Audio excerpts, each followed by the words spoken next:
Now, you also bring up inflation, which is going to be a huge topic as the economy moves forward and rebounds out of recession. What can investors do to protect themselves from inflation?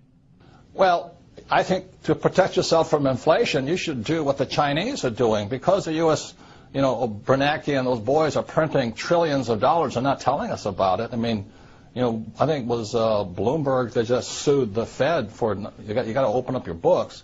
They're printing all of this money. You should do what the Chinese are doing. The Chinese are buying commodities. They're buying copper, oil, gold, silver, land. They just did that huge Canadian tar sands deal up in Canada.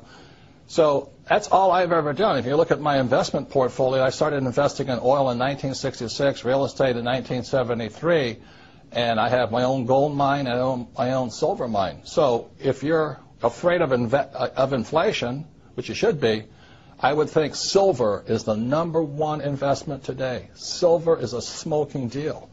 And silver at about $15, $16, $20 an ounce, average Joe can do it. You just cut out your Starbucks for a while and go buy some silver. You're in the game. Silver is one of the biggest things against inflation you'll ever see. Great investment. Are you personally buying silver? Absolutely. I mean, I've been buying it for years, so I just love silver. But I was buying it at $3 an ounce. Today it's about 15. The reason I like silver is this. #1, gold is hoarded. It's just stuffed away. It has no value to it. Silver is an industrial commodity. It means it's used in cell phones, cameras, computers. It's used everywhere. So that means today what's really interesting is that there is more gold on planet Earth than silver. It's fantastic. And back when, 1 year ago, I think silver was 50 times less expensive than gold. In other words, for 1 ounce of gold, I could buy 50 ounces of silver.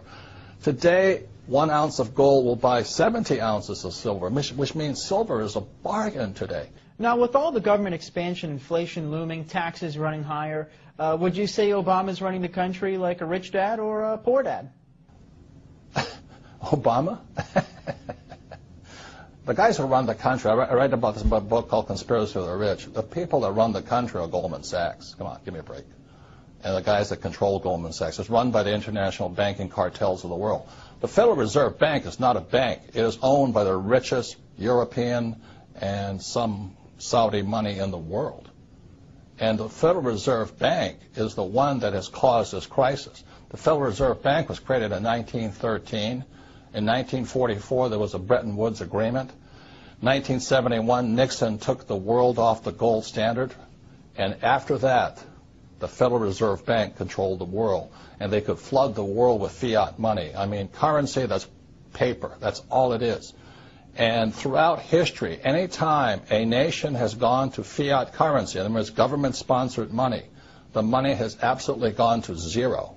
It has no value. So that's why you see gold fluctuating right now and silver fluctuating right now, oil fluctuating right now. It's because the world, the smart money knows the U.S. dollar is trash. I don't think Obama can do anything because he doesn't control the world. Goldman Sachs does. Robert Kiyosaki, best-selling author, investor, motivational speaker, and inventor, author of the upcoming book, Conspiracy of the Rich. Robert, thank you so much for coming on the program today. Thank you. This has been an interesting experience. Thank you. Signing off, I'm Dan Mandrew for Newsmax TV Money.